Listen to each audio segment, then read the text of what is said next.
DD214 Gaming podcast is for mature audiences only. Any videos, music, or entertainment not originating from DD214 Gaming is used and covered under Section 107 of the Copyright Act of 1976, also known as fair use. Opinions expressed are our own and do not represent any DoD or U.S. government entities as a whole. This podcast is for entertainment purposes only. Viewer and listener discretion is advised. You are no longer alone now, because we have you.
Good morning. Morning, everybody. How's everybody doing?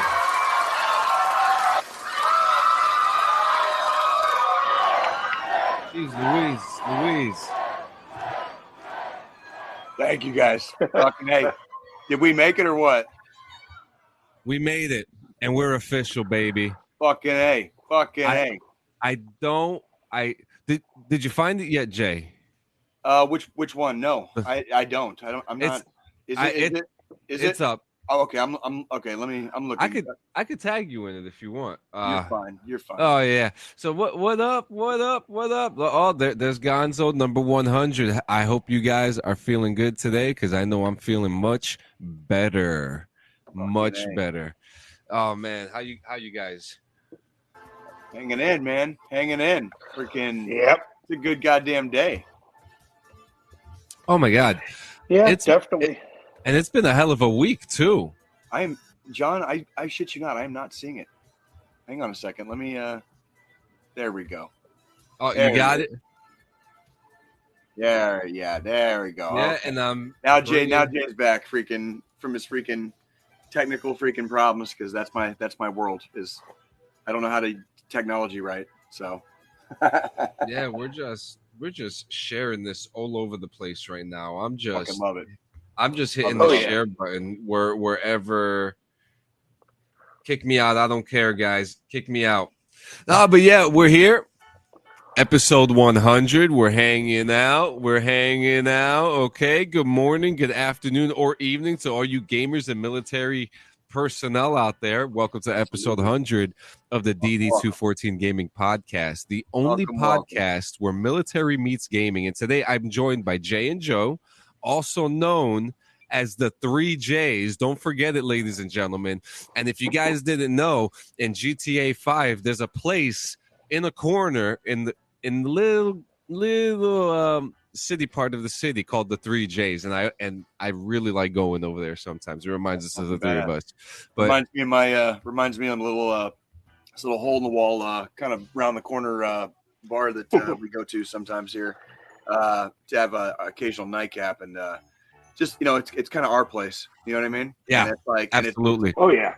It's not might not be the best looking place, but it's our place. It's our place. Yeah, it's so. I mean, can you believe it? We made it, dude. 100 For those of you guys that might be semi new, or maybe you just started, joined us maybe for the last year, maybe year and a half. I know there's some old timers as far as this podcast is concerned out there, but this started almost not quite 3 years ago at this point.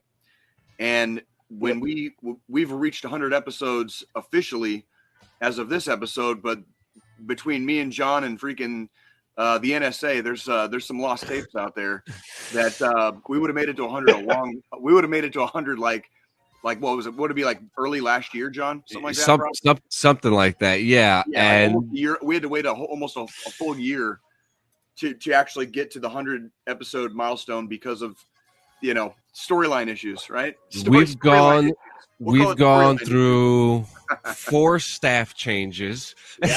Yeah. And probably the best addition to the team too, Squillini, who came in just a couple months ago, which I'm still fucking happy about, man. Absolutely. And we're having a good time, man. So how's it been for you? It was a long week at work. That's definite. Boss was out of town this week for a leadership conference. Something in the moon. Boss was out of town for a leadership conference. I, was getting bombarded, having to do executive level work on top of my regular job, on top of everything else that I have to do on a daily basis for work. And then Friday came out to visit some buddies out of town again. Was just here a couple weeks ago, but we came back out. Yesterday went to a couple breweries and then went to a comedy show last night. Just chilling out, doing. What did you sample? What did you sample at the brewery? What kind of brouhaha did you get into there, bro? So a lot of what I've been drinking here at the breweries around here is sours. Okay. Because I like sours a lot. So I've been trying some different sours and stuff like that. So I've had a couple of really, really good sours out here in Kansas City, and it's one of those things where it's like when beer like almost tastes too good. Does that make sense? Like if you drank too much of this, like the hangover the next day would be absolutely fucking horrific. You know what I mean? Oh yeah, yeah, big time. Like you were you one of those days where you wake up and you're just like, I fucking knew it, and I should have stopped. You know what I mean? I should have fucking stopped. It's one of those things where I now know, like, I'm at that point age-wise where I have to take ibuprofen before I go out drinking and ibuprofen after I go out drinking. Yeah, that doesn't happen. Drinking a bottle of fucking Pedialyte, to fucking try to stave it off the next day, and you still end up with a fucking like 2-day hangover, yeah, fucking like it's what you deserve, basically. So what you fucking deserve, Yeah, but no one's trying to feel a little more, I'm not. Nah. What would you say was the best one you had? Oh God, I don't remember any of the names of the beers. The first place we went to yesterday they had it was technically a tangerine sour. Okay. But it tasted more like an orange creamsicle. Okay. Ooh. That sounds fucking delightful. I'm a fan of creamsicle. And the weird thing is the bartender there, he even was like, he's like, it's weird that you get that orange creamsicle flavor from it because there's like no lactose in it, nothing that would give it that creamy note on the back end when you're drinking it, but it still has that flavor profile. Interesting. Definitely one I would drink again. That is interesting. I'm a huge fan of like orange drinks in general. I don't like orange juice, but like I like an orange Gatorade. Creamsicle is literally one of my favorite flavors of all fucking time. Like straight up, like if it's creamsicle, it's going in my mouth straight up. Pop, cookie, juice, whatever it is, I got you. It's going in there. I want it all. You like creamy sickles in your mouth? Is that what I fucking do, homie. You like it? God. Now, God fucking damn it, John, dude. Why, dude? it's good. Fucking Creamsicle's why? delicious. Anything orange is delicious. As he's still setting himself up further for. I can't, dude. The fruit is becoming too low hanging, dude. Like you're making it too easy here. Like, Listen, calm down, dude. I'm not mad. He prefers when it's low hanging. It's easier for him to get to when he's on his knees. I'm not mad at a good old peeled tangerine rubbing up against my lips. God fucking damn it, John. God damn it, dude. Oh dear God. We're going viral, baby. Anywho, any fucking who. Yeah, I was gonna say. Yeah, wait. Yeah, so this is episode 100. Like, when do we get to fucking sell out? Like, that's what I'm wondering, right? Like when do we get to sell out? Like when's the money thing happen, right? Like, shit. We're like extremely anti-capitalist on this show, except for when like we want to sell out ourselves, right? That's the American way, right? Like, of course. Okay, I'm just making sure. Now, just making sure. What else did you do out in the chat? I mean, watch the first episode of the new season of Mando. Ooh, yeah. What you think? Before we came out, I did as well. We all watched it. Okay. So, spoilers or not? Yeah, there. I'm okay with we're doing it with fucking Last of Us. So I'm okay with just add another show to the list for right now, and then Last of Us will end before Mando ends, and then we'll still have Mando spoilers going on for a couple of weeks after Last of Us ends. Give me about 2 seconds. I got you. Yeah, I was gonna say I'm fucking. Let me type in. Oh, you got it. I see it. I already got you. Good job. Before you start, can I just say it's incredible that Pedro Pascal is on 2 hit TV shows at the same time right now. Well, we discussed that previously. Like the man is clearly due. You know what I mean? Like his time has come, basically. Like as far as like in Hollywood, being recognized for being such a good actor. You know, this is the guy that got his fucking head crushed by the mountain. You know what I mean? In fucking Game of Thrones, he's come a long fucking way. You know what I mean? He also played Dio in Law and Order.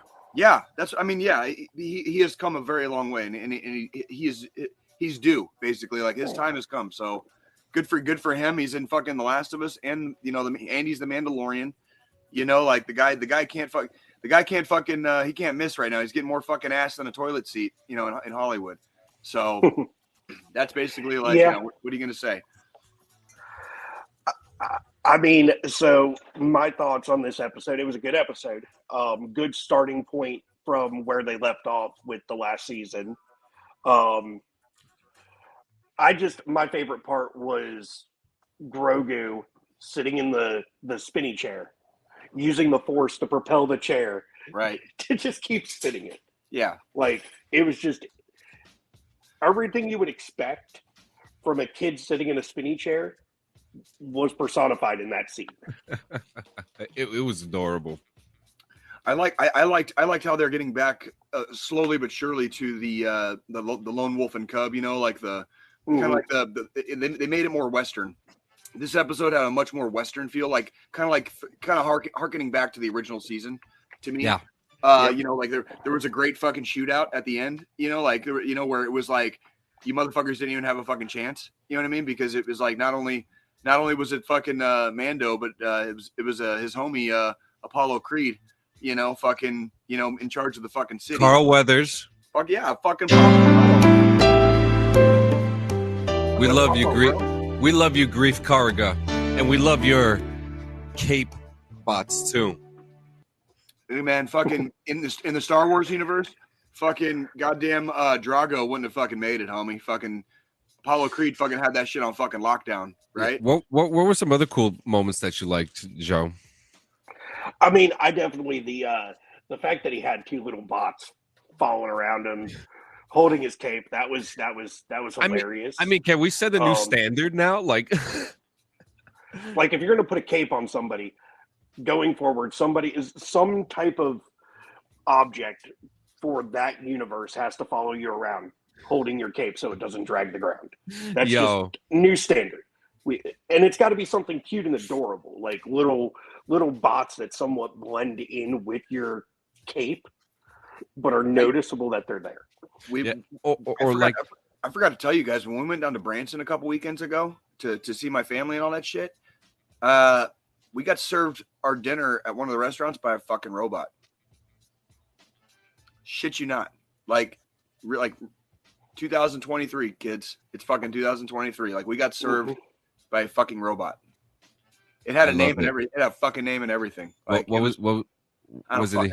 I don't remember, dude. I don't give a shit about robot names, like even less than I fucking give about humans. Okay. Did it have a gender? I do want to say to my future robot overlords, okay, I'm on your side.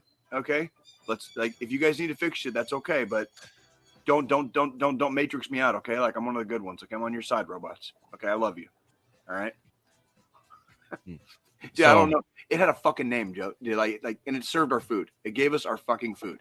It was mildly creepy. Okay. If I had a robot, I would name him Isaac. If I had a robot, I'd name him Dickface, and I'd fucking paint a giant fucking dick on its face. So Mandalorian. So back to the Mandalorian. Yeah. So, you got any more, Squillini?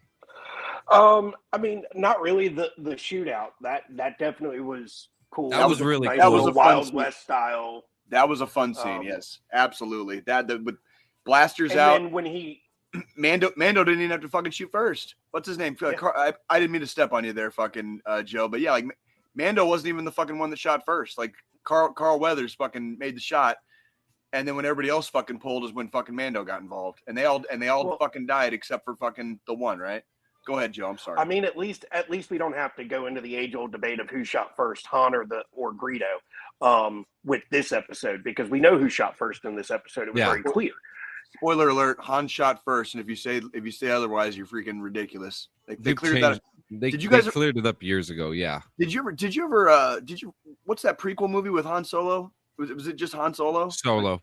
Yeah. Solo, a Star Wars story. Yeah. I watched that in Afghanistan, and I was pleasantly surprised. Like it wasn't the greatest movie, but the last fucking 30 minutes were like fucking amazing. I think that movie showed a good perspective of what a military Star Wars movie could look like. Absolutely, 100%. And I know they've done it a little bit in the Mandalorian, but they're kind of like inching towards that, like we're gonna get like a militaristic style Star Wars movie. Yeah. Well, we have the Bad Batch. It'd be nice to see the Bad Batch transition from animation into live action. Live action, maybe. I love the Bad Batch. I'm such a huge fan of the Bad Batch right now. I would love for them to do like a 501st live action. Ooh, so, yeah. The troops that were directly commanded by Anakin during the Clone Wars, give them a live action, give Captain Rex and them a live action, because I mean we've got the actors still around. It'll give Tamora Morrison another fucking multi-million-dollar job that he could sit on too. Mm-hmm. And the cool part is that freaking the universe is so goddamn big. You can come up with like freaking 500 different fucking storylines in 500 different planets and stars. And they're all connected in some way. And they're all fucking, and all you got to do is slap a fucking Star Wars sticker on it and fucking you're done. You know what I mean? Like you just cashed out, dude. Like you just got, George Lucas's like great grandchildren, a shiny new car, 100 years from now. You know what I mean? Like that's basically what it amounts to, dude. Because like we're probably just gonna watch it, or we're at least gonna give it a chance, right? So. Yeah. So like for me, like one of my wife and I's favorite character in the whole series alone is Bo-Katan. Even in the Clone Wars series, Bo-Katan is such a great character, and to see the position that she is in, that she has nothing to fight for, which makes her even more dangerous than before. Even with her controversial Mandalorian perspectives, if you will, because she is part of the Night Watch. They do take off their masks, I was going to say, like, there are a couple of elements I wasn't the biggest fan of. Thank you. Who we got? Who came in here? Yep. Who do we got here? Hey, crazy Ace. There we go. Thank you. Appreciate it, bud. Appreciate it. South Dakota, man. Fucking the Badlands, homie. Fucking, I was there a few years ago, man. I hope you fucking enjoy. Hope you enjoy fucking South Dakota, my friend. I hope you enjoy. There's some beautiful, beautiful country out there, like real Americana. All right, freaking yeah. So go ahead, John. I'm sorry. that whole perspective of her not having anything to fight for right now except this big Mandalorian castle that she's alone in. Yeah. It really makes her really scary. Like really scary at the moment, because I mean, at that moment, we're talking the moment that Din Djarin is in a very vulnerable situation, and at any moment she could have just came out and attacked them. But did you see the way she said goodbye, Din Djarin, at the very end? Like the last line of the fucking show was goodbye, Din Djarin, and the way she said it was very polite but very final. Like the way she inflected her voice. Yeah, was very final. You know what I mean? Like, and it was kind of telling. And it's like, I don't know if she's going to be an ally much longer, Mr. fucking Mandalorian. You know what I mean? Like, she might not be. She might not be there for you fucking next time. You know, then I mean? We got some revelations on Moff Gideon and Cara Dune, which I don't know if you guys noticed that quick thing of the conversation that Grief Karga said that Cara Dune was recruited by the special forces, so they leave it open for her to maybe eventually come back. Yeah, and that's Gina Carano, right? Yeah, Gina Carano. So I mean, they left her character open to come back. Was so funny story that I meant to make a video for you guys, and I forgot when John first asked me to be on the show. I thought it was spam and had to be Detective Ace and make sure DD214 was real. It was the first time that happened, and at first I was like, not today, ISIS. And I appreciate John reaching out, though, and thanks for everything you all do. Thank you. Hey, thank you. Crazy. You are all worth it, yo. Yeah, every single one of you guys. Fucking. We appreciate you, man. We do this shit together, all right? We might be fucking immature as fuck and a little stupid sometimes, but we do it together, and that's why we stay together. We're a fucking tribe. Thank you guys, very much. Very much. I'm taking a picture of that. Hey, if can I ask you guys a question if we're like nerding out on Star Wars for a minute? Yeah. Mm-hmm. Like, I got a Star Wars like nerd question because it popped into my head while I was watching this show. What did you guys think about, like, so we've watched The Mandalorian for a couple seasons. We know they're very, very strict, you know, like religiously strict about some of their rules. Their homeworld has been basically destroyed, right? They have been scattered to the four corners. They're still bringing new acolytes into their religion, right? What did you guys think about them still choosing to basically kick out Din Djarin unless he goes on this like fucking mystical quest to like redeem himself? So I think it's justified. So even though their homeworld has been destroyed, everything has been fucking taken from them. They're surviving in scattered, like, you know, groups across the galaxy, and they're still like, Din Djarin, fuck you. He got the goddamn fucking the Darksaber, which they barely mention the Darksaber in this one. I thought that was hilarious. They barely even brought up the Darksaber in this. He's got anything that happened in that last episode. Anything. They didn't fucking bring up any of that shit. We didn't even, and spoiler alert again, guys, we didn't even fucking see the Darksaber in this fucking episode. It was just he has it. It builds the illusion. Has he been practicing? Is he fucking good with it? You know, like, I don't know. They didn't show.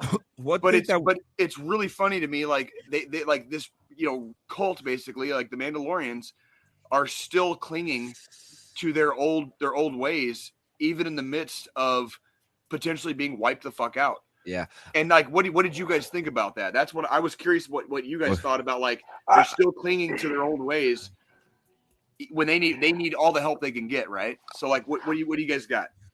I mean, if you really want to put it into like perspective of religions in general, there's still religions out there that cling to their old ways. Sure. In this, we've got, you know, the Mandalorians and their religion, or at least this subsect of the Mandalorians. It's just like, you know, the Catholic Church. They still believe that divorce will prevent you from being able to go to heaven, kind of thing. So, you know, there's steps you can take within the Catholic Church that bring you back into in favor. Where that is correct. Where in this case, as is their tradition. That is their tradition, right? Like redemption and through where, you know, where when we're looking at the Mandalorian and this subsect of that culture, they have this redemption you can go through. Nobody thinks he's going to be able to pull it off because Mandalore's gone. But there's still that little glimmer of hope that Din has that he's going to be able to find Mandalore, bathe in the waters, bring back proof that he was able to do this to be accepted back into his. He clearly is like one of the like he's a sold out, hardcore, balls out Mandalorian. Like he believes in that creed. He knows he fucked up. Okay, like the episode in question, it mainly because we've seen him remove his mask a few times on the show. The actual crime in question is, if you guys recall, is the episode where Bill Burr co-starred. Yeah, and he had to because he was fucking. They were undercover, acting like Empire basically, right? Yeah, and that's like fucking. He had to basically, and there was he wouldn't have lived if he hadn't done that. He would not be alive, and that's like so. There's actually 2 points, because he also, in the episode where Luke came in and saved them, he willingly took it off. Grogu, he willingly took it off so Grogu could see his face one last time. So It was made aware. So every time they brought up him removing his helmet, they show him removing it for Grogu, not the Bill Burr part. Yeah, and it's so interesting because like the perspective that I have of this is, and the religious perspective of it all, but also the will of allowing someone to be a part of their clan.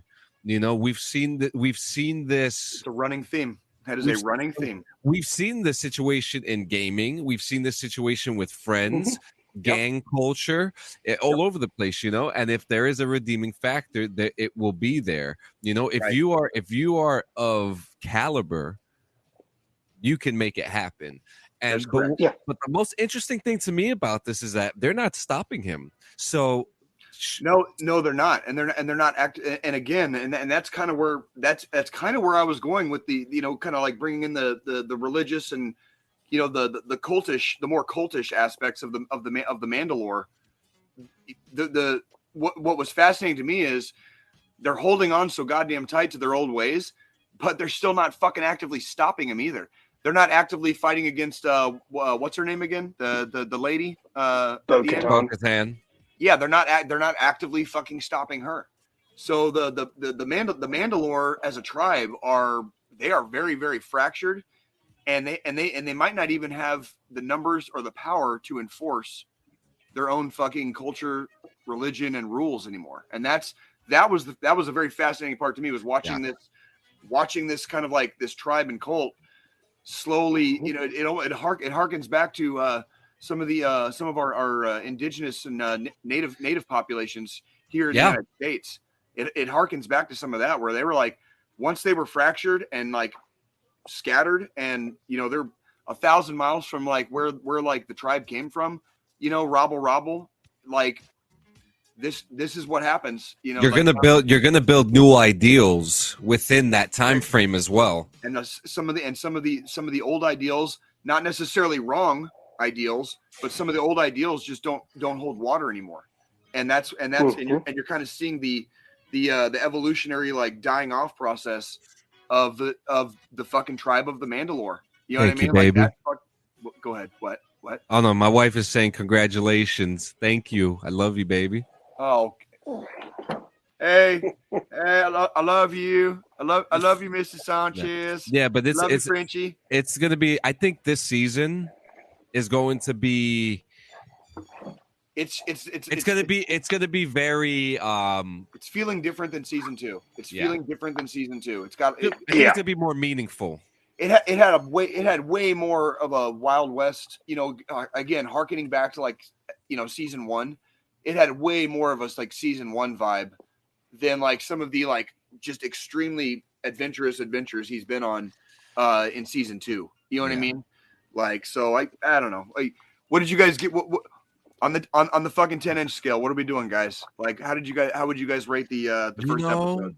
I really, really like this, but I'm going to give it an 8.5 because I don't think it's fair that they only gave us 37 minutes of that. Dude, good call. Absolutely good call. When me and my goddess Nikki were getting ready to watch it, we literally like looked at each other and we were like, "It's only 40 minutes long. Do we want to watch it now or watch it later?" And we ended up fucking watching it later because we were like, "It's only fucking 40 minutes." We were trying to kill like an hour. You know what I mean? And it was like, well, it's not even fucking 40 minutes. You know what I mean? So but now to move on. You went to a comedy show, Squillini. Before we continue on, you went to a comedy show. Well, how was it? Did you crack a rib? I mean, I wouldn't necessarily say I cracked a rib. So it was good. The acts were good and stuff. They ended up having to change the headliner because the headliner was stuck due to storms and stuff. Couldn't make it out last minute. I mean, it was a comedy show, so yeah. Drink beer, listen to jokes. Anyone big? No. Oh, okay. Have you guys ever thought about doing open mic? Yes. I've thought about doing open mic a few times, but like, here's my problem with it. I would have no problem getting up on stage and doing it, but I don't always have the. I don't have punchlines. I don't always have the. What would you call it? Like I'm not really good at improv. So if somebody starts like talking shit from the audience, I'm not necessarily good at that part. I could do a rehearsed, probably like 5-minute routine very, very easily. And it might even fucking land. And it might work. But as far as like the improv part where like when there's banter or when you have to come up with something like on the fly, like I'm kind of worthless at that shit. My brain doesn't do that anymore. I could do that, but the only problem is it's 2023 and people have cell phones now, and me bantering back if I get heckled, I would definitely get fucking canceled. That's what, dude. Like, my mouth and my emotions would probably get me into a lot of trouble, dude. You know what I mean? So yeah. Queen Sanchez Media would definitely have to shut down. It would have. It would be like a fucking Bill Burr, like. It would be like a Bill Burr, like Philadelphia incident, except like in Kansas City or fucking Jersey. You know what I mean? Like it would be like that. Like you're just gonna see like some rando like guy who tried to do improv. You know, wading into a sea of people like heckling him as he like beats the ass off of like 3 people, and it would go viral for just all the wrong fucking reasons, dude. Like shit, just living up to all the negative stereotypes, and we're not trying to do that here, are we? Yeah, no. Well, I'm glad that you went out. Like I finally went out myself. I finally got out the fucking house. Really? Yep. Really? Good job, John. Thank you. Good job, John. I got invited to an invite only. It was an invite only album release and album listening party. Unfortunately, due to it being a school night for my kids, I didn't get to the album listening. But I got to the party. But but listen, color me fucking surprised. Fucking you went to an album listening party, and you went to the party part, but you didn't fucking listen to the fucking album, John, right? That's right. Yeah. So, I mean, listen, I got to listen to some parts of the album. The album in question is Kibo Hidi's the Entaku tapes. Old school hip hop style album. Kibo Hidi is from my home area of Hudson County, New Jersey. And hey, Mom, thank you, Mom. I love you. We love you, Mom. And we love all moms here on DD214 Gaming. We love you, Mom. We love you, Mom. Thank you so much for coming by. So we go over there. John, did you know I'm a mother lover? Oh, I know. That's one of our best clips, by the way. I love you. I love you too, man. I didn't mean to step on you, dude. Keep telling me. No, it's okay.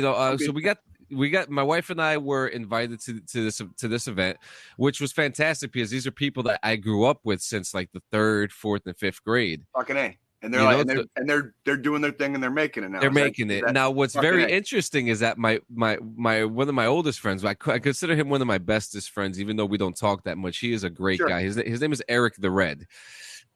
Love it.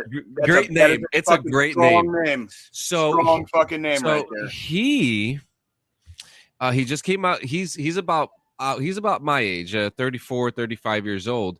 And the last time he was in my house, he's always been musical. I said, "What are you doing, man? Are you going to get back into music?" He was like, "I don't know." He finally released his album, and it is a fucking hit. It is so much a hit that it has caught the attention of the man DDP himself. And what's very interesting is that he has a song called DDP, and it's pretty much like a song that it's about Diamond Dallas Page. He uses his diamond cutter, snap a neck, hit them with the bang just for disrespect. It's like a banger. It is a banger. So I know that him and Diamond Dallas Page himself was actually very impressed with it. Cool. So, I think it's so cool. I was very happy to be at the event. I was actually happy to see him because once I saw him, he was just like, "Yo, what's up?" And I told him, I was like, "I'm so proud of you, man." And what's funny is that this guy, Eric the Red, he's about our age and he's getting into the rap game later now in his older age. DDP was 35 years old when he got into wrestling. So there's a lot of comparisons going on. And Eric the Red may be probably next to Kibo Hidi and the rest of the Seven Tribes, the best rap group, hip-hop outfit to come out of New Jersey itself. That'd be fucking... Well, I've noticed a trend recently in the hip-hop that I hear out here in Kansas City that they are, like, remember how, like, mumble rap... like Southern rap and like mumble rap kind of like became like the main. It's going back to like the storytelling mode of like the 90s, the 80s and 90s. Like they're kind of going back to where like you can understand exactly what the fuck they're saying, and it's fucking fun to listen to because like songs like fucking like Wet Ass Pussy, dude. You know what I mean? Like I fucking love that shit, dude. Where it's like everyone freaks out about this shit, and I'm like, listen. I remember. I like trap music. I like XXX Tentacion. Extension. Do you remember fucking OPP by Naughty? do you remember Naughty by Nature? Do you guys remember like Naughty by Nature? Like, of course. Fucking Two Live Crew. Remember that shit? Fucking yeah. Dude, this shit ain't fucking nothing new, dude. I love how it's like what's old is fucking new again. And yeah, I'll send you some stuff, man. Yeah, I fucking love hip hop, dude. Like I grew up on this shit, man. I grew up on mainly West Coast, rap, and it was fucking that was a fucking golden era, dude. Like it was fucking awesome. Now, much respect to the Seven Tribes collectively. I love the guys. Now, I just want to say before I get to my reviews, Kibo Hidi is a fucking genius, okay? So he released the Entaku tapes exclusively for physical release. In these physical releases, which I do not have, I'm going to get one. Going if I got to pay for it, I'm going to pay for it. I don't care. Hey, John, $20 is $20, dude. Do the Entaku tapes come out in a cassette tape that you pull out, and there's a USB port inside of it. And you can connect it to your car, your computer, whatever it is. If you want, I'll grab a picture for you. $20, especially when there's a creamsicle involved, John. That's right.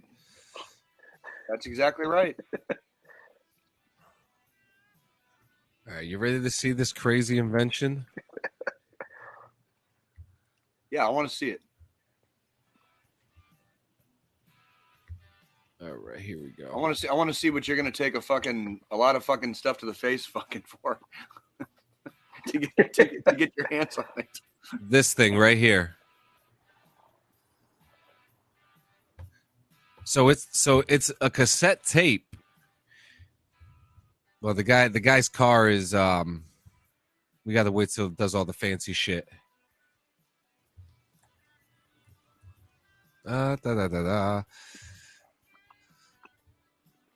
Yeah, you see, so it's a USB with a strip inside of a cassette tape. The fuck?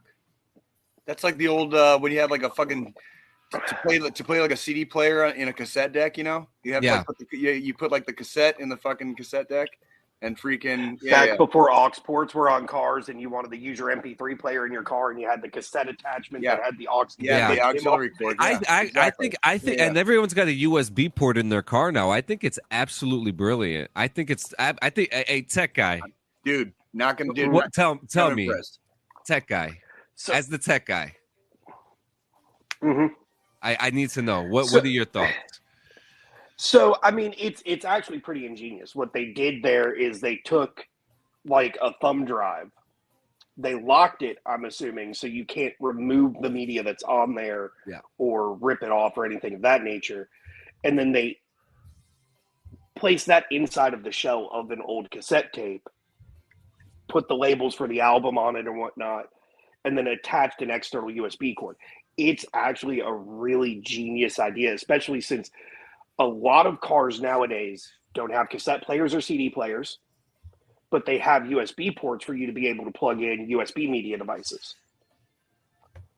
So it gives you that option of having physical media of whatever artist or whatever you want to listen to. Yep. It's pretty dope. In a way that works with today's car technology. Yeah. Yep. And I mean, it's pretty versatile. You can put it on the computer. I'm assuming you could put it, smart TVs. You could put it in a smart TV. They'll take music these days too, but creative as hell.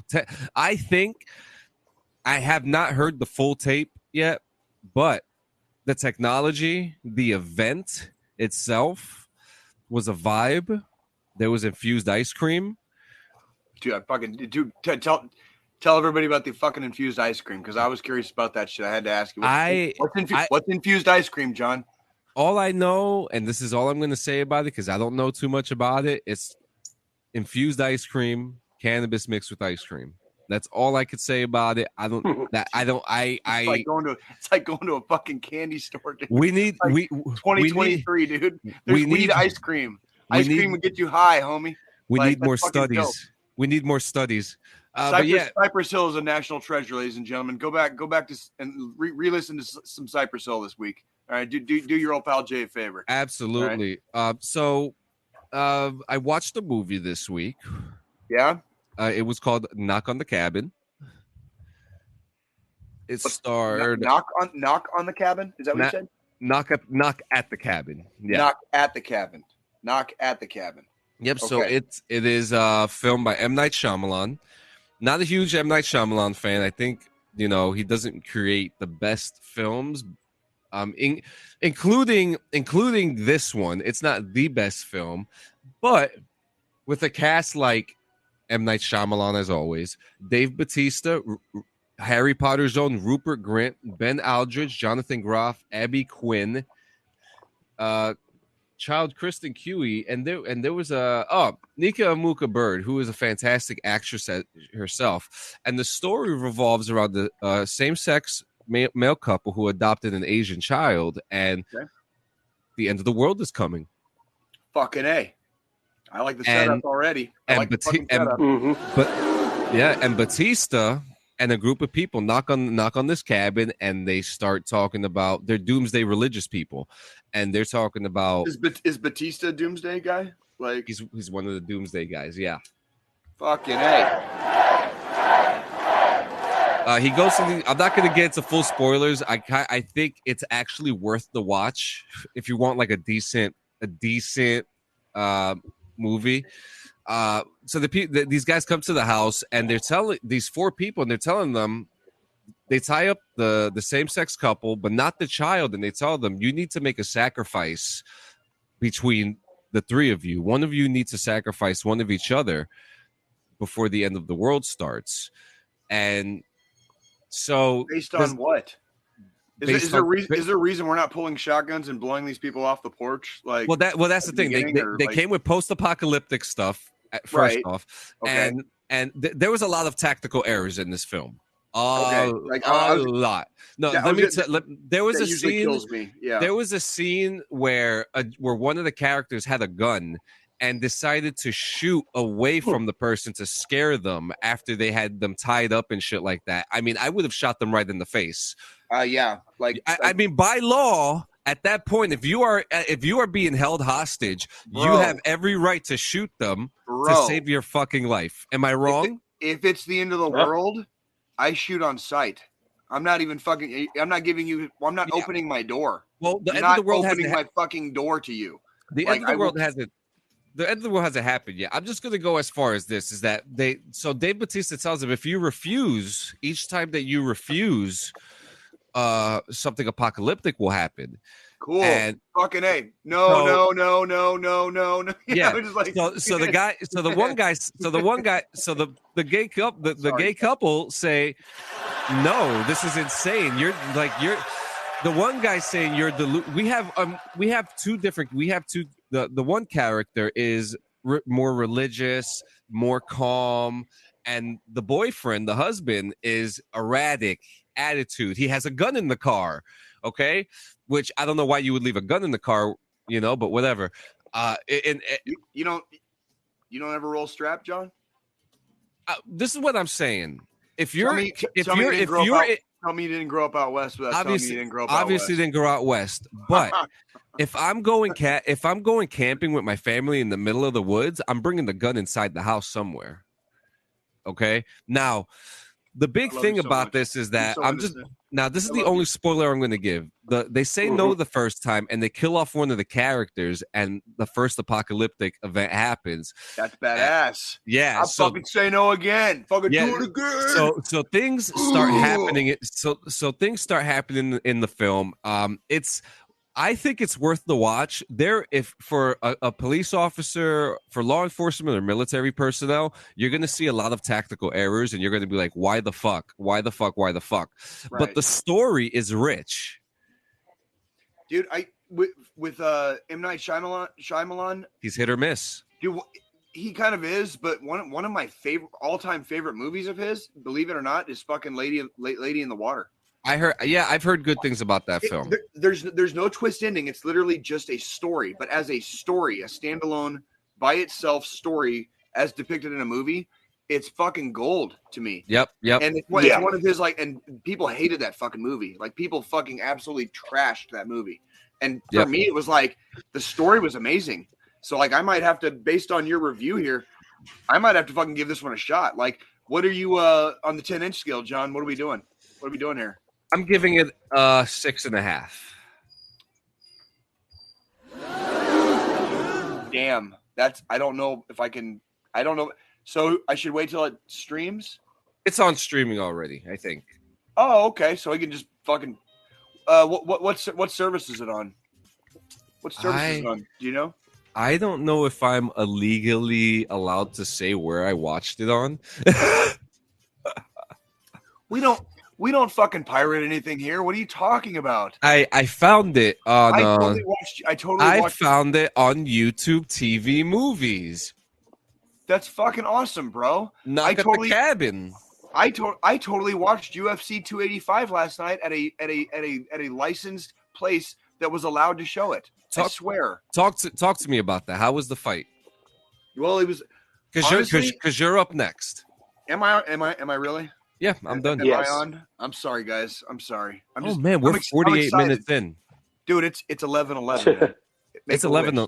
It's 11:11. Make a fucking wish, guys. It's 12:11. Yeah, it's 12:11 over here, man. You make the wish. Make the wish for 11:11 somewhere, homie. It's 11:11 somewhere. At 5 o'clock too. All right. I wish for freaking everybody to have a good week ahead. All right. So fucking shimmeroo. All right. Sim salabim. Let's do it. Abracadabra. You guys ready? Over here acting like he's in Mary Poppins or something. Yeah, Gonzo, it's coming up. We're going to talk about that 2-minute fight here in a minute. And here on DD214 Gaming, we don't necessarily sanction or condone sports betting or gambling, but we ain't going to fucking judge you if you do. Yep. We have had a long running for those of you that have been with this show for a while. We have had a long running thread, kind of running through a lot of this podcast, dealing with MMA, UFC, and whether or not Jay should put down a fucking trifecta bet in MMA.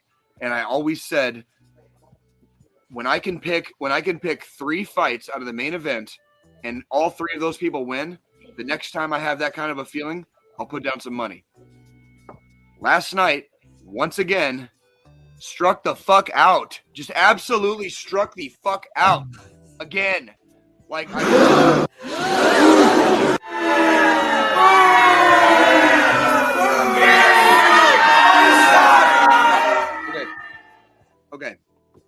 listen.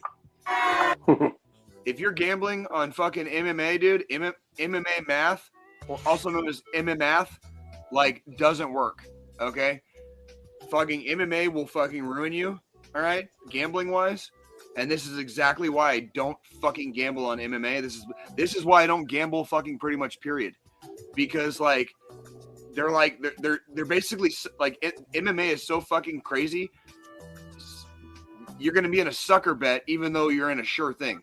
You know, you can have a fucking sure thing. Okay, like I went 1 for 3 last night. 1 for fucking 3. And I only thought one of those fights was going to be a problem fight. And that was the John Jones fight. I thought John Jones legitimately had a chance to fucking win last night. He obviously did because he fucking won. But I was betting against him. Fucking, I wanted to see him fucking get knocked into the shadow realm. Fucking Valerina fucking Shevchenko fucking lost last night, John. No shit. A fucking sure thing, dude. That's what I'm talking about with fucking MMAth. That was my fucking. I had 2 sure things. Bo Nickel, 3-time NCAA fucking wrestling champion. I knew Bo Nickel was a fucking sure thing. Bet on him. Fucking Valerina Shevchenko should have been a goddamn sure thing. Okay, lost. Gone. Lost. Out. And then John Jones, I knew it was going to be maybe, but Cyril Gane was the number 1 ranked heavyweight contender, and John Jones just made him look fucking stupid last night. And I fucking, God, do I feel Daniel Cormier's fucking pain right now. OMG.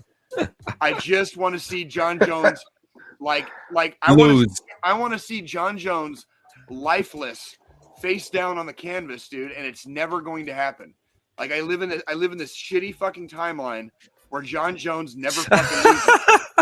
Like, God fucking damn it. He just made the number 1 heavyweight contender look like a fucking child. It was fucking stupid. I quit. Like this is why I don't gamble. This is exactly why I don't bet on sports. Because shit like that. They like I had 3 picks.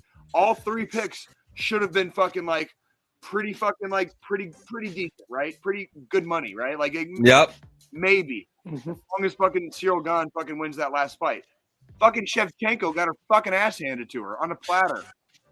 And Cyril Gane fucking he didn't make it outside of the fucking goddamn halfway through the first fucking round. It was stupid. I quit. Like I'm done. This is kids. Save your money. Don't gamble. That's your advice from fucking your friendly neighborhood Jay this week. Sorry, I'm getting so goddamn. No, it's okay. Well, let's talk about something good that you had like SNL. Dude. Yeah, dude. Okay. So me and my beautiful goddess Nikki, we went out for a little bit last night. And Travis Kelce hosted Saturday Night Live. It's Saturday Night Live. So some of it was fucking really, really funny. And some of it was like, all right, you're kind of beating a dead horse here. Yeah. You know what I mean? It was just like, ha, ha, ha, ha. The funniest one I'm going to say is the fucking, they made like a fake commercial and it was a gay dude. And he's talking about how much he appreciates his like his straight female friends. You know, because they're like his girls, but they're like too much drama. So he gets like a straight male friend. And it's just like Travis Kelce like playing fucking video games and like talking shit, you know? And he has like an eruption one time because like his dad just died. And then at the end he's like, sorry if I was a pussy that one time, like I got upset because my dad died. You know, and it goes back to playing video games. And it was like that shit was fucking hilarious. That was money. That's funny as hell. His opening monologue was also fucking gold. Like that was he did really good. His brother Jason Kelce, who plays for the Philadelphia Eagles, was in fact in attendance. Patrick Mahomes did not make an appearance. Jason Kelce was in one sketch with him, and that was one of the funny sketches. They had a couple of good zingers in there. So yeah, overall, I'll rate that Saturday Night Live episode probably same as you, John. It's gonna be probably about a 6.5. 6.5. Not 6.5 is the theme today. Yeah, we're not going into fucking new territory here. You know, it's only 6.5 inches. It's only 6.5 inches. Pretty much anybody can take it. You know what I mean? Like we're not making waves. Average. Yeah, very average. Very average. You know, we ain't got the porn star vibes here. You know, but Kelsey as a host, he did very, very good. His acting chops are actually not too bad. The skits is what kind of killed it because they got onto this weird like cucking, and machismo like thing, and it was like I don't know how many of the skits were about him like fucking somebody else's like girlfriend or wife or like oh Jesus, dude, like dead ass. Oh, they were typecasting him, bro, like hard. he's like the frat house like bull, you know what I mean, like the stud, and like dude, it got weird after. It was kind of like, dude, like if I wanted to watch this shit, dude, I'll just fucking open up like X Hamster or some shit. You know what I mean? Like I didn't need Travis Kelce to fucking remind me, that sometimes it's fun to watch women get demolished by other people, right? Like, like I didn't really need that with my Saturday Night Live. One big major positive though, absolutely, weekend update. The weekend update, like where they do like the fake news. That shit is fucking money. We watched Saturday Night Live last week, and the weekend update is fucking amazing right now. So if you watch Saturday Night Live for nothing else, weekend update's hilarious, dude. They're in a fucking golden era right now. I'm telling you right now. So even if the entire rest of the episode sucks, weekend update is fucking gold right now. Absolute fucking gold. Like so. I usually just skip the episodes and then I go back and rewatch the weekend update clips. Right after the fact. Yeah, absolutely. So yeah, fantastic. So it was very eventful week for the three of us. A little bit. I attempted. Okay, I'm gonna give a shout out on our 100th episode to a friend of ours on the show. We say a friend of ours on the show, Chris Bodette. He asked me to try out a game this week, and I did try it out.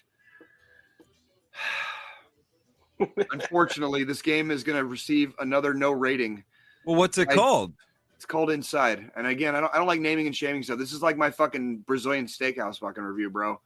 It's like when I can't even make it far enough into the game before I fucking just quit and give the fuck up and don't care about it. Like I think I made it less than 10 minutes into this game, and I was like, I put it the fuck down. This game, like the game Inside is on Game Pass right now. Try it out if you want to. Chris recommended it to me, and it gets no rating for me because I didn't even make it fucking 15 minutes, dude. I was done. I'm still playing Doom Eternal and enjoying the shit out of that. Inside gets a big fat like I didn't even fucking play it because it sucks. So I'm not even like this. Jay, this is a military and gaming podcast, but you guys have to understand how fucking casual I am. If a video game does not fucking pull me in, and I mean fucking quick, fast, in a hurry, dude. Like this goes all the way back to the fucking Nintendo days. Whoops. This goes all the fucking back to the Nintendo days. Too early, my bad. I will drop a fucking game so fucking fast, dude. And never pick it up again. We're talking all the way back to fucking early days, early as a child. If I just don't get sucked in, I'm done. And I'm not gonna give it 3 more episodes to catch up like we do TV shows, right? Like I'm done. Yeah. And so I mean, and that's the thing that shows how diversified the three of us hosts are, because Jay's more here for that military side of things, and then me and John are both. And I'm the guy that I buy games just because I need content to produce. And even if it's shitty, you'll sit there. And if it's crap, I'll slog your way through the whole game. Yeah, you'll sit there and just slog your way through all that bullshit. And I'm like, I ain't got the time, motherfucker. You know what I mean? Like, like done. Like, and so the reason I give no rating is again because that doesn't mean this is a bad game. This just means Jay didn't fucking make it anywhere near through it to like give it any sort of like an actual rating. Yeah. That's why I give it no rating, because I didn't even fucking make it that far. I put it down and I quit. So, which, I mean, I've with all your talks of Doom and stuff, Jay, I have picked up Doom Eternal myself and started playing it again. And that's more my casual. I think there's an online. Can we play it online together? There's co-op missions, are there not? I am not 100% sure. I'm going to look into this. I would like to play with you sometime. That would be. I would like to see how you doom. Because I just picked it up as I don't feel like producing content tonight type of thing. I just pull the game up, kill some zombies or demons or whatever That's the hell me with they are. That's me with a certain European game right now. Absolutely. Yeah. But yeah, so let's move on. First, we got some love that needs to be spread real quick. What do we got, John? What do we got? All right, you ready? Absolutely. How's it going, guys? It's Gonzo Gaming. I want to wish DD214 Gaming the best of luck in everything. Congratulations on your 100th episode. For those who know me, I'm active duty. I'm Senior Airman Gonsalves. I work on the B1s, stationed in Texas. I love what I do, and this support group has been amazing to me since day one. They had me on last year doing like kind of unboxing, kind of my thing where, I just get a bunch of packages, a bunch of different random things that I buy from resellers online, and then I kind of save them all for special occasions to unbox. Usually I know what they are. Sometimes I forget because I'll leave so distance in time from opening the boxes, but it's like Christmas each time.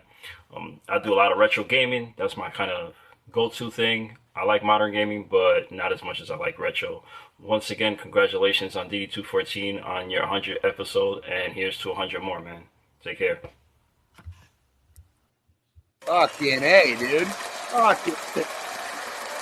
Shout out and huge thank you to Gonzo. Yeah, absolutely. And you're about to see him right now while we take a quick 2-3 minute break, guys. We have today's first retro game of the week. All right. Fucking A. Let's do it, John. Let's do it. Hi guys, it's Gonzo Gaming here, and this is your retro game of the week.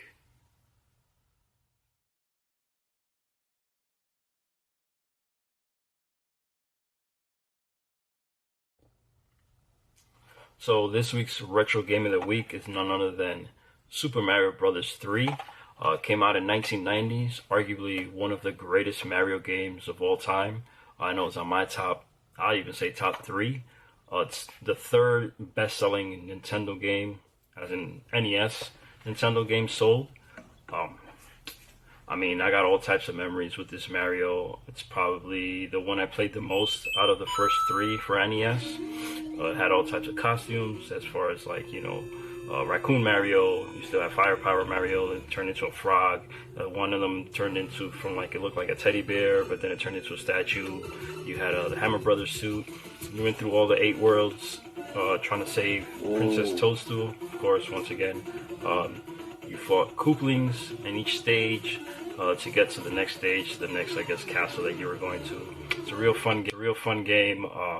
If you haven't played it by now, just go get an emulator, go get any type of, retro console. Hell, on the Switch. It should be on the Switch Nintendo Network by now. But definitely one of the greatest Mario games, in my opinion. Alright, guys, take it easy.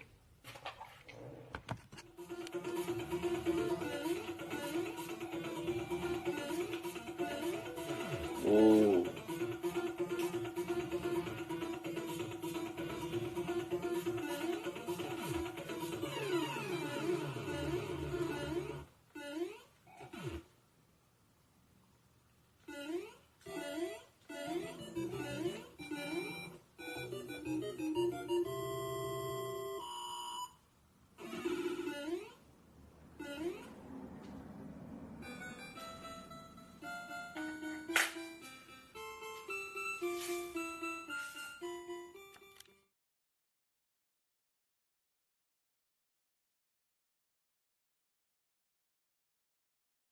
And there you have it. That was the retro game of the week. Thank you so much, Gonzo, for that. Dude, what was that fucking movie with Fred Savage, kid from the Wonder Years, when he was like, and the culminating fucking moment of the fucking movie was like Super Mario Brothers 3 got released, and they had to it was a gaming movie. What the fuck was the name of it? Wizard.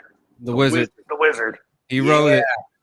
I remember that shit. The fucking wizard. There you go. That like fucking A. Fuck Yeah, I gotta say, DD214 Gaming Podcast is okay, we don't need to do that.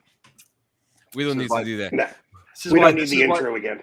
This is why when you know when everything starts burning down around me, I'm gonna be one of the people fucking smiling, right? Like,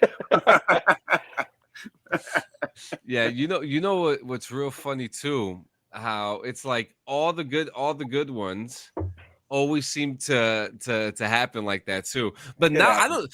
I mean, I thought it was just Facebook, but then we got the thing that it was Twitch as well. But whatever. We're coming into another segment here, which we're gonna start sighing and laughing and all this stuff. Okay. fucking A.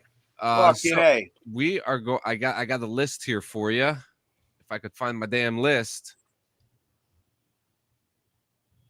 John, list. List. I got a list. Okay, well, where is it? Like, where's your list? It's right here. All right. So these are you sure? things. Are you sure that's the list? 100%. These are things that DD214 Gaming will not be able to do. Maybe one day. I do suck. Like a Sucks fucking vacuum. Yeah, and if you guys don't hear music, that's because I shut the music off. Yeah, I shut the music off. I think the music got us. I've been using Pretzel, and I think not supposed to be using Pretzel on Facebook for whatever reason. Anyways, we got a couple things here. So we are so broke, sometimes so abnormal, maybe sometimes stupid, but here are some things that DD214 is never going to do, all right? We will not hire a team of writers because we can't afford it, so you'll have to suffer with our terrible jokes. Hey, have a safe trip, Brandon.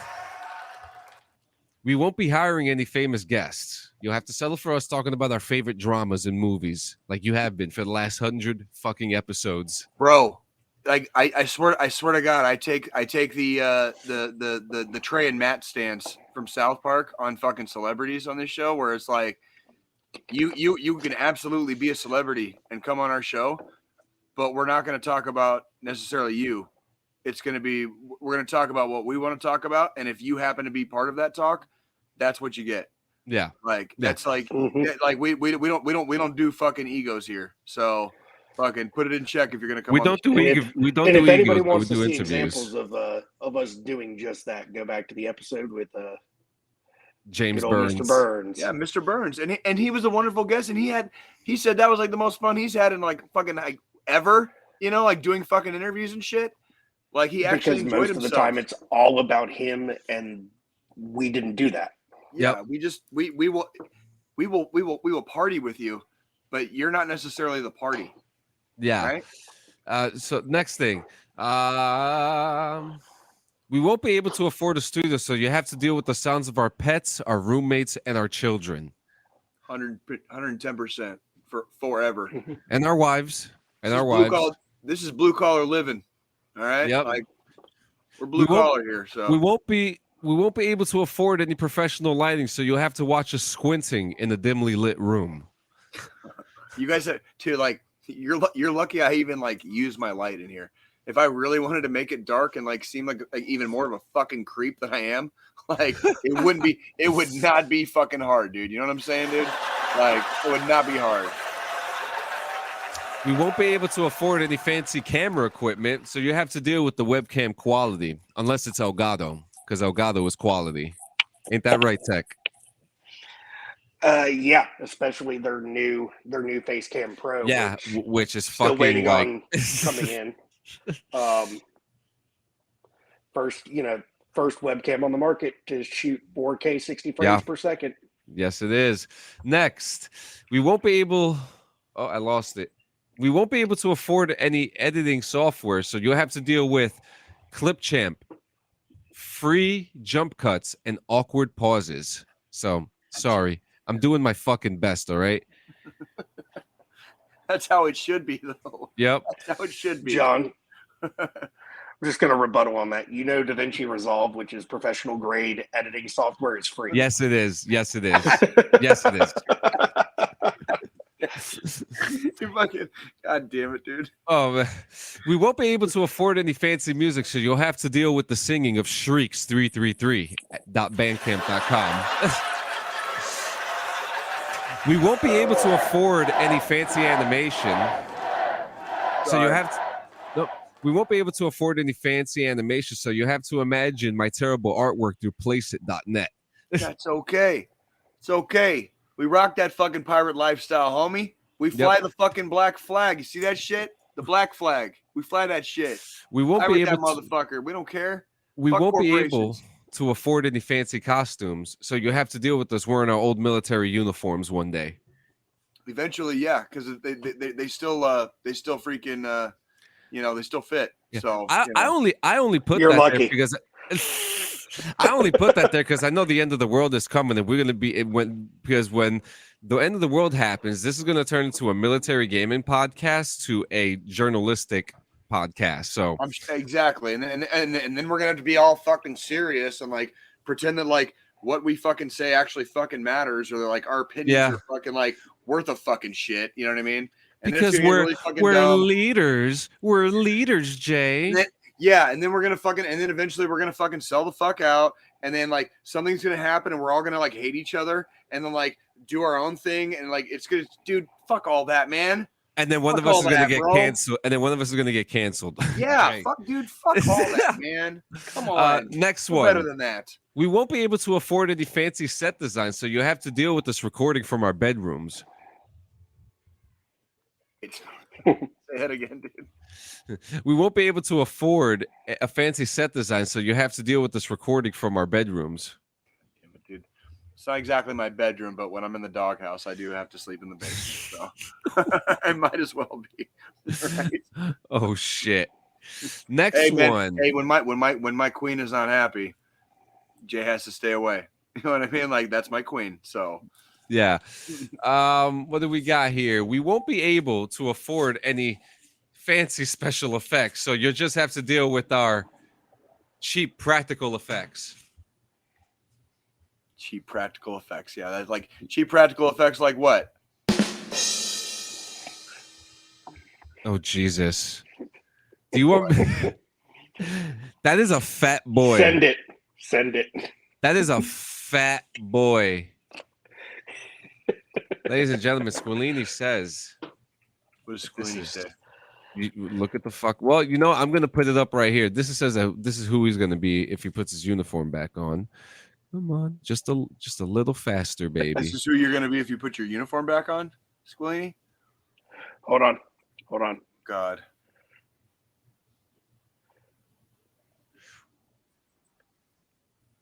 Oh, brother, God, man, bro.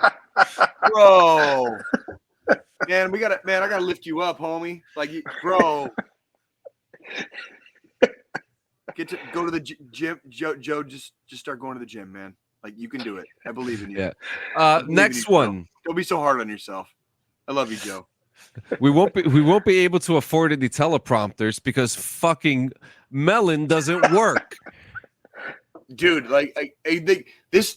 So this for those of you that like are keeping up with like the history of the podcast, we have been on like at what 3 or 4 different streaming services at this point. 4 or 5 since I've come in. I was gonna say it's like 4. Yeah, 4 sounds probably correct to me. Yeah. But like, anywho, on all these different streaming services, I would always ask John, like, can we do this? Can we do this? He's like, well, we can do it on this one, but we can't do it on this one.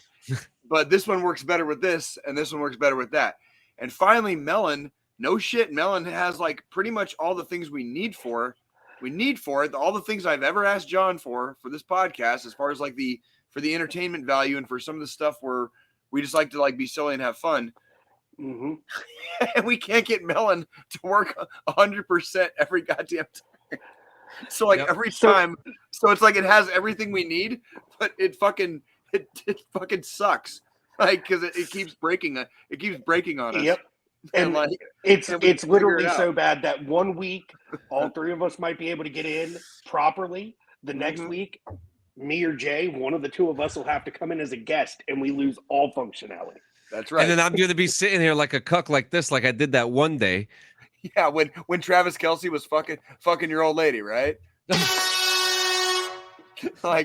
Shit. That's that's what I'm saying, dude. Like freaking like we cannot get it to fucking work 100% right every fucking like just one time. Not even every episode, just one. Yeah. 1 week, one show when we go live. Not here's the other thing. We've done 100 episodes, John. We don't pat ourselves on the back very often, dude. I want to pat us on the fucking back right now. We go live. Nobody else goes live. Nobody else goes fucking live on podcasts. We go live. And we're the only military gaming podcast in the world. Dude, we go live every fucking time, and we don't give a fuck about that. Like, we were talking a little bit before the show about doing, like, improv. I am not the best at improv, but I also still have the fucking balls to go fucking live for, like, upwards of fucking 2 hours once a week, every week. Yeah. Other people fucking can't say that. Like we are doing something special here, you know, and we're not actual fucking cucks. So get that shit out of your fucking head, you sick fucks. And I got a few more here. We won't be able to afford any fancy props, so you have to deal with us using whatever we have lying around. We won't be able to afford any fancy intros, so you're gonna have to deal with me using Placeit until I decide to let go of my egotistical ways of being the media consultant of DD214 Gaming. One day. I love you. One day. I'm a Nazi with this shit. We won't be able to afford a cameraman, so you have to deal with this. You ain't gotta say it like that, bro. We won't be able. Oh, hang on.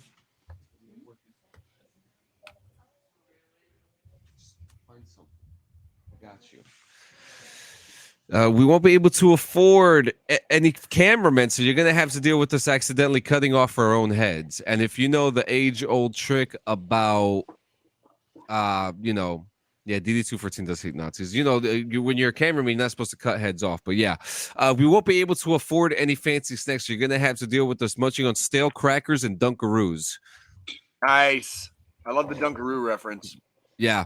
Love the fucking Dunkaroo reference. We won't be able to afford any fancy scripts. You'll have to deal with our off-the-cuff rambling. Now, a couple things that didn't make the list, but one thing that you should know is that we're not going to have a fucking we're not going to have a cruise. We're not going to have a marathon. We're not going to have a parade. We may have an orgy.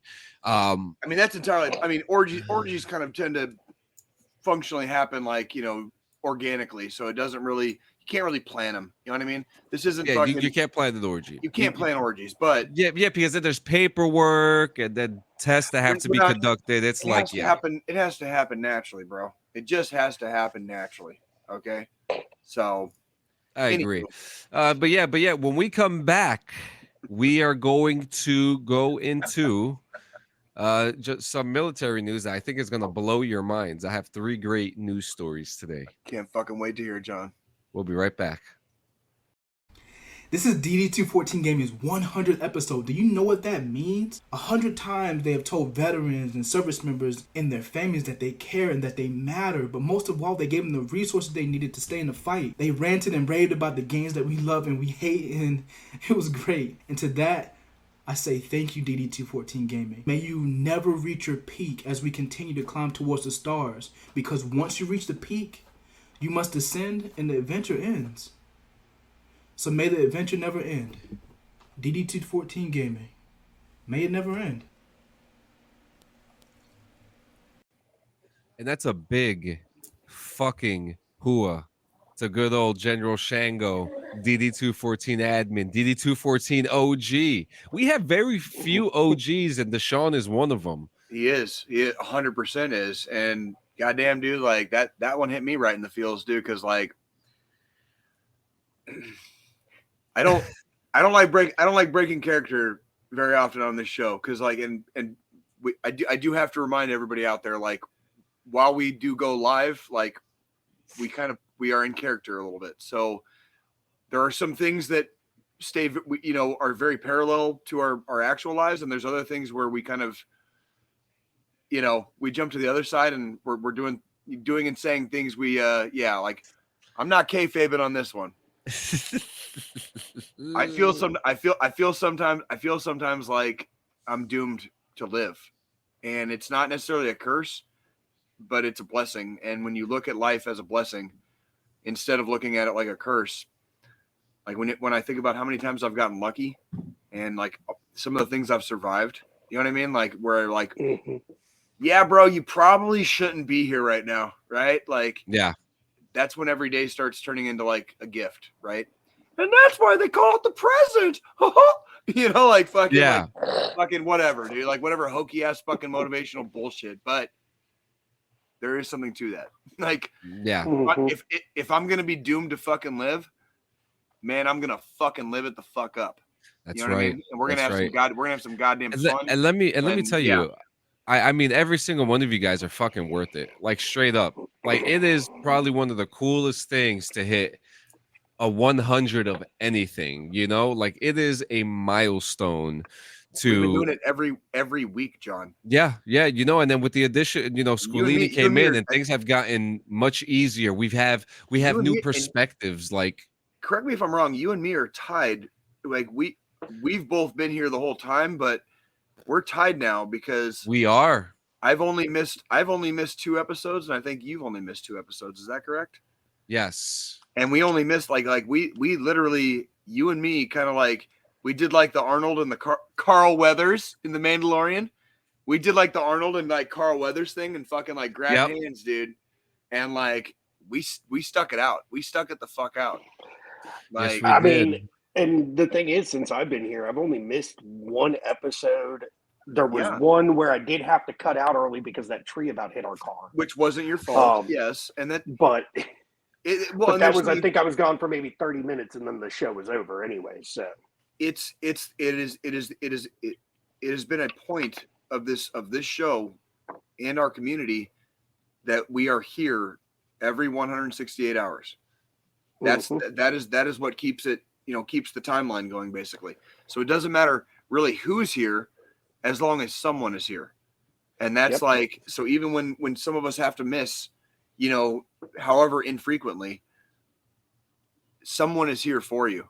Like, and they're always going to be here for you. And like, just like freaking, that was very poignant. And like John, dude, like that was fucking dope, dude. Like, make sure we send him a very, very heartfelt, like, thank you. Like, I will. Let's get that guy a card and like a basket of fucking roses or something. And let me tell you, there's been a lot of hard work going on behind the scenes. And before we get to the news real quick, we have to talk about Last of Us before we forget.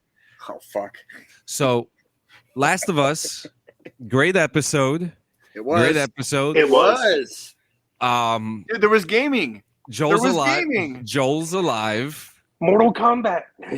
Mortal Kombat 2, dude. An arcade. You suck. Do you guys remember that? You suck. Suck. Lots of retro stuff. A lot of Easter eggs in this episode too. Big time. Couple tactical things too. One question that I have is if this was a hideout for the Fireflies, why? And if they had scoped the place out, why was that one still in there?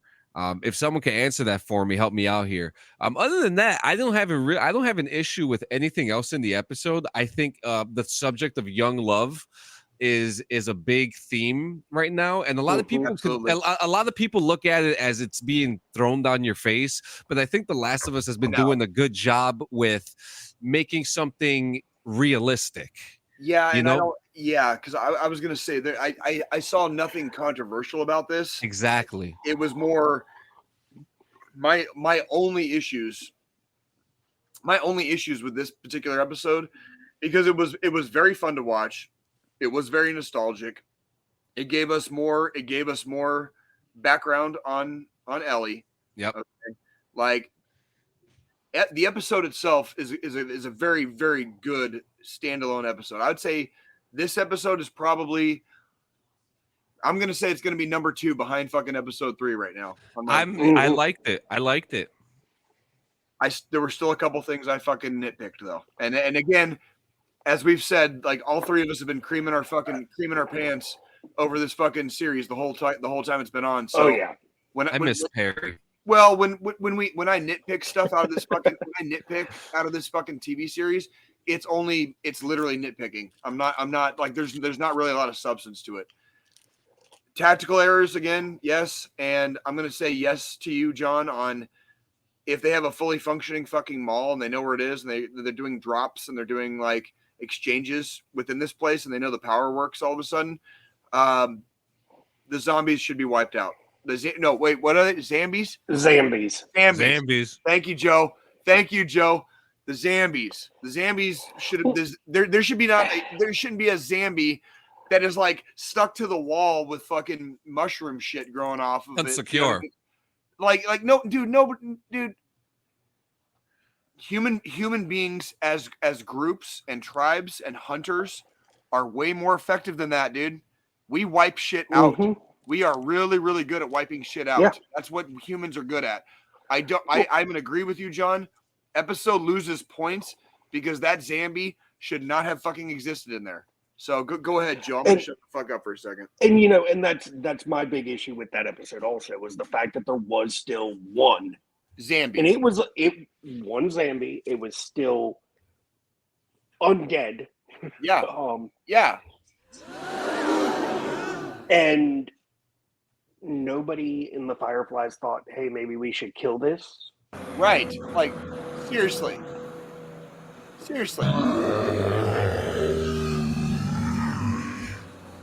Oh, look, there's a fucking plot device to fucking move the story forward, right? And it's like, no, time out. Time out. You move the story forward by keeping it empty and a horde coming in. But something. But and obviously this is part of Ellie's backstory. This is how she got bit in the first place. So they're showing that part. So obviously, yes, there was a tactical fuck up. The Fireflies are not exactly as strong as like they might seem, but we are still being told that the only way forward is to believe in these Fireflies that might have a use for Ellie and her immunity from becoming a Zambi. So one thing that was my only nitpick. That was my only nitpick. Up until now, it's why has Ellie got such an attachment to Joel? Like, why is she so concerned about losing Joel? And then we get this episode that gives us this backstory about, her love interest, her best friend. That military camp she was a part of too. Yeah. That's a big plot point too. She was in a very militaristic, She was in training to become one of the Fedras. Yes.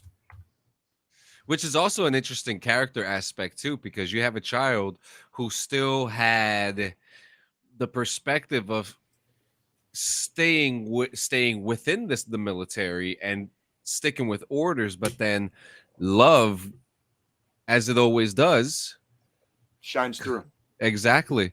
And it really gives the perspective too, is that people want to be free.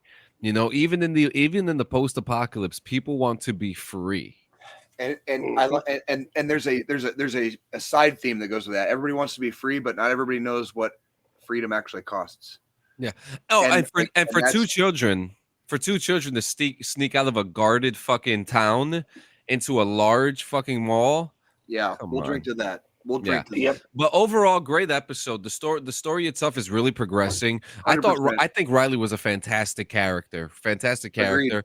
My favorite thing about this show is that these bites, they're not dramatic. They're not the focal point of everything. It's oh shit, I got bit. They're not getting their shit ripped out of them. They're not getting eaten alive. Every single person that has had a death, except Perry, and that group of bandits, they're really the only ones that got the worst. Well, Tess got a bad death too, but she wasn't mutilated. She wasn't, right. Every single bite that we've seen has been so subtle and so normal. Mm-hmm. It's like, oh shit, you have to question it. Yeah, and that's the thing. It's not like every time a Zambi attacks somebody in the show, it's what we've seen in the past with other zombie movies and other zombie stuff where they just get swarmed and then ripped apart. We're just getting, oh, it sees this person as a threat. So to try to ward it off, it's just grabbing a hold, biting, and that's it. I just want to remind everybody, kind of like when we played Doom, kind of like in that one episode when they were getting out of Kansas City and that super fucking monster jumped out or whatever the fuck, and it was like, it's okay to fight back, guys. Always fucking fight back and fight hard. Okay, fight. It's legal. Fight to your last breath. Fight to your last breath. Fucking, it is better to fucking live. It is better to fucking live and die on my feet than fucking die on my fucking knees, homies. I'd rather die on my knees like a tiger than be on my feet like a fucking elephant. I don't. No, just no. It's me, all right. Just let me be. Just let me be. Anyways, great episode. I love you too. Great episode. We love our, we love our zombies. I cannot wait for tonight's episode. Hopefully, I don't play too much Red Dead Redemption. I'm getting a little busy on Red Dead Redemption. It's getting a little wild for me. But now we have some news. First off, Xbox Series X toaster has leaked online, ladies and gentlemen. An Xbox Series S toaster. First, we got the mini fridge. Now we're getting a toaster. What do you mean a toaster? Oh, whoops! Wrong window. So thank God that wasn't Jay. To kind of fill in, when the Xbox Series X and S were initially announced, everybody was saying the X looked like a mini fridge. So Microsoft came out with a Xbox Series X mini fridge that you could purchase for $100. Oh now everybody thinks the S looks like a toaster, so now they're releasing a toaster. Oh, come on, dude. Really? Come on. Gonzo says that the mini fridge is trash. It is trash. I've seen it when I worked at Target. Yeah, so are you going to get the toaster? Because I am. I didn't even bother wasting my money on the damn mini fridge. What makes you think I'm going to get the toaster? You're not talking to me. I don't have a toaster, so. Oh my fucking God, dude! No. My fiance would look at me like I'm freaking insane if I tried to put that in our kitchen. I'm getting fucking triggered, bro. I'm getting triggered. All right, all right. What's next? All right. So next thing, 50 Cent. Oh wait, I have a guest star here. What's going on? Uh-oh. She just realized I'm working. She's like, oh, crap. Wah, wah, wah, wah. I don't know where it is. Welcome to Princess. Yep. It's all right, sweetie. It happened. So 50 Cent put out a tweet a couple days ago saying, we're working together, or are you just fucking around? Big moves only. Green light gang. I don't miss. And he posted a picture of the GTA 6 logo. Okay. And then deleted the tweet. It's now gone. It sounds like a publicity stunt. That's like if it's a publicity stunt and he's trying to get in GTA 6, I'm all for it. It's no secret that a lot of iconic celebrities make their way into the GTA 6 games. I would love to see 50 Cent be in this game. He probably will be on the soundtrack. Dr. Dre just did the last one of the last DLCs for GTA. Hey man, they had Ray Liotta back in the day, dude. Like fucking. Let me ask you something. Do you care about GTA 6 water physics by any chance? Water physics? Yeah. Do you want to see them? Yeah, I do actually. Yes, I do. You do actually. Yeah, because I remember when I grew up playing Myst on PC, right? And I remember thinking how good the water looked in Myst in the 90s. So I'm actually quite intrigued with water physics in games. So yes, right, please show me. Please, John, please show me. Please. I got the footage right here. I'm pulling it up. By the way, while we're speaking of GTA, Tom Sizemore has passed away. He was in GTA Vice City. Yep, I saw that. Saving Private Ryan, Natural Born Killers, Freaking True Romance. Tom Sizemore, man, like rest in power, dude. Like, yeah, man. Yeah. All right. So these are the water physics, and this is not a leak. This was actually a showcase of technology. This is the first. This is the first one right here.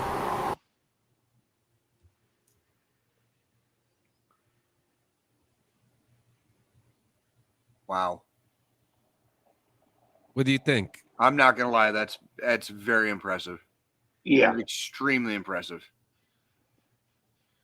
That's about as fucking good as it gets, fucking ladies and gentlemen. We have more footage right here. This one is probably the most impressive right here. Let me see it.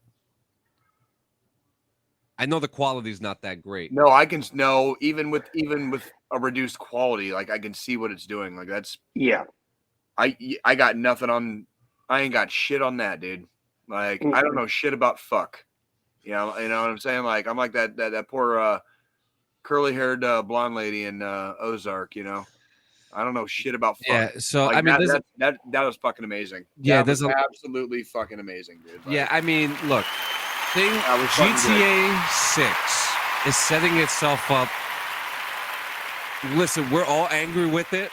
We know, we get it, but on a positive note, with everything that we've seen with the leaks and the showcases, there is a chance that this game will be one of the best games of this decade. So probably going to be the last game. It's probably going to be the last. I think it will probably be the last GTA as well. So, anybody play Roblox here? My kids do. My kids fucking sure do. Yeah. What kids do. My kid does. Someone made a Call of Duty clone in Roblox, and it's really fucking good. No way. Yep. Here, are you ready for this footage? Yep. Fucking roll that beautiful bean footage, John. Oh, hang on. I got to switch the screen. I don't have a fucking degree for this. All right, guys. All right, ladies and gentlemen, this is a Call of Duty game, a Call of Duty based game that was made in Roblox. We'll lower the audio, but what you see here, yeah, this is Roblox. Shut the fuck up. That's in Roblox? That's Roblox. Bull fucking shit. Nope, it's called Frontlines. You could play for free right now on Roblox. My kids have this. There's jumping, slide Roblox, slide canceling, dolphin dives, whatever you would want in a Call of Duty or a Battlefield game. Frontlines has it. Look at that. What the fuck, dude? Bullshit. Yep. Nope. That's in Roblox. This is in Roblox. How? I don't fucking know. I'm not a coder. What the John? What John? What in the really? Are you seeing this shit? Are you seeing this? Yes. Though? Yeah. I don't understand. Like I don't my brain isn't computing right now. Like I've watched my kids play Roblox many times. Like I'm very familiar with Roblox. Like that's not. Look at that. Like that's in Roblox. It is incredible. Man, it is incredible. Fucking hey. Yeah, so I got nothing on, I got fucking shit on that, dude. Like that looks you said it's called Frontlines? Called Frontlines. So I'm gonna have my kids fucking look that shit up as soon as I get off here, dude. Like I'm not even bullshitting. Yep. So this is the information I have here. So Frontlines is a Call of Duty clone. You have an arsenal of modern military weapons to unlock: SMGs, assault rifles with a bevy of attachments to upgrade, from optics to magazines to stocks and so forth. You engage enemy teams in fierce multiplayer matches where movement, accuracy, and speed determine who lives and who dies. It's a mil-sim arcade Twitch shooter with great graphics, fast gameplay, and it's totally free. It's also made using Roblox, a gaming ecosystem where creators can build games and players can play a wide array of user-generated content. But when you think of Roblox, you're thinking that certain characters, bubbly, happy and stuff. You would never think that something like this could be made. Now, what is the future of Roblox after this? I don't. If they can make that, I think that's what I'm. It doesn't look like the Roblox games. Like that's what's fucking with my head here. GTA clones. Roblox. Go ahead, Joe. Roblox is literally just a Minecraft meets Lego type esque. It's game. open source too, isn't it? Yeah. Yeah, it's it's very interesting that someone actually took the time to make this game, and it looks so damn good, and it's free. Yeah. So, guys, we're here. Breath. I'm holding my breath. That's kind of freaking like that was pretty good. Like I'm really curious about this because if they can do that, then Roblox can do a lot of other things too. Are you seeing this, guys? Jay's impressed. I am.